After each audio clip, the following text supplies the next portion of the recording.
We begin tonight with Russia's revenge on Ukraine after a key bridge connecting Russia to Crimea was blown up this weekend. Tonight, Russia responding with deadly bombings across at least 10 major cities inside Ukraine, including the capital of Kyiv.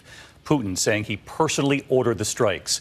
Of course, this is what drove Putin to act. The explosion this weekend, video circulating online showing that key bridge connecting Russia to Crimea blown up, the explosion ripping apart major sections of that bridge.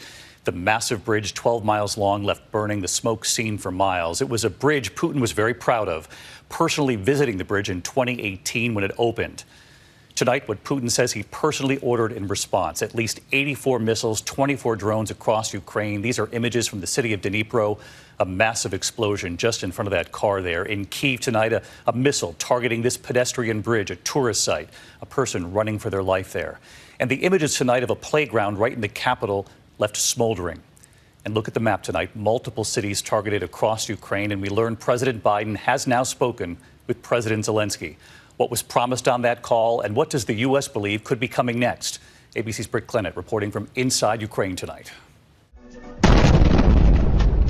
Tonight, Russia unleashing one of the most intense and widespread aerial attacks since the start of the war.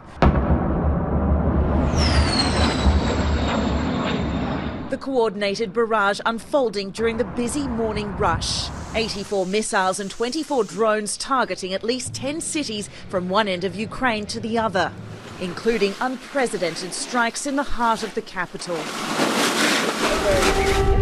Residents in Kyiv racing into shelters, air raid sirens blaring. You can see where those windows have been blown out of that building. A massive crater just left here by the impact of the missile in the middle of the intersection. Terrified residents screaming in horror. At least 12 people killed, more than 80 injured across the country. This man bleeding and shocked, his hands shaking. Strikes on critical energy infrastructure knocking out power to major cities, coupled with attacks on civilian areas with no obvious military targets. The explosion here ripping out part of the ground of this park, not far from a playground where kids come to enjoy themselves. This is not of strategic military importance. This is a clear civilian attack. Here, a massive explosion near a pedestrian bridge. You can see a person walking just feet away from the blast, then running away. This young woman recording a video while walking down the street when suddenly a missile explodes nearby. See the sheer terror on her face, her voice cracking. Residents horrified. I'm still shaking. You're still shaking. I can see you're still shaking. Yeah, it's so scary. You know, you can drive to work and boom, and you're gone. Tonight, a defiant President Zelensky releasing this video from the damaged streets of Kyiv, calling the Russians terrorists, promising a quick recovery. Tonight, Putin saying he personally ordered the mass missile strikes as payback for the weekend's major bridge attack in Crimea, calling it a terrorist act hours before today's strikes. That bridge, the only link between Russian-occupied Crimea and Russia, a critical supply route for Russian troops and pivotal symbol of Russia's illegal claims to Crimea. Putin personally celebrating that connection between Russia and Crimea back in 2018.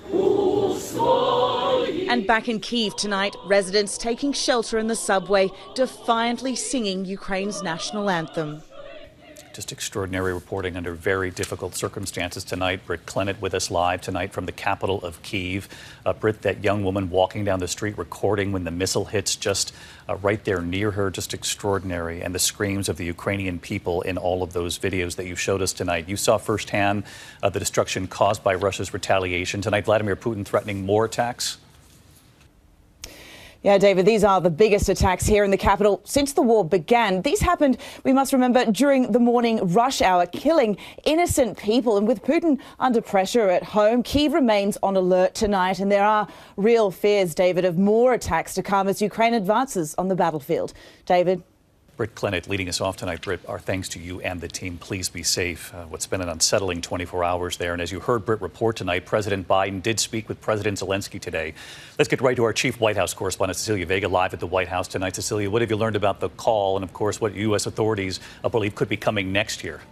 Yeah, well, David, on this call, the number one topic we have learned was air defense. Zelensky continuing these calls for more aid, and President Biden pledging continued aid to Ukraine, including air defense systems. Now, the U.S. was already slated to deliver these sophisticated surface-to-air missiles to Ukraine next month. These are more advanced weapons than those shoulder-fired ones that the U.S. has been giving to Ukraine. As for what's next, really the big question facing the White House and the U.S. right now is whether this latest attack pressures the U.S. to send more aid or even more advanced weapons to Ukraine. David, I have just learned from a source that President Biden will attend an emergency virtual G7 meeting tomorrow. This main topic of this meeting is going to be Vladimir Putin, that attack, and increasing pressure on Moscow from these allies. President Zelensky also is slated to attend, David, but tonight here at this White House, across this administration, there is widespread condemnation of that attack. Well, you heard Cecilia there, late reporting tonight. President Biden will be on a meeting with G7 leaders tomorrow on all of this. Cecilia Vega with the breaking news. Thank you to you and Britt Clinton tonight on Ukraine. Hi, everyone. George Stephanopoulos here. Thanks for checking out the ABC News YouTube channel. If you'd like to get more videos, show highlights, and watch live event coverage, click on the right over here to subscribe to our channel. And don't forget to download the ABC News app for breaking news alerts. Thanks for watching.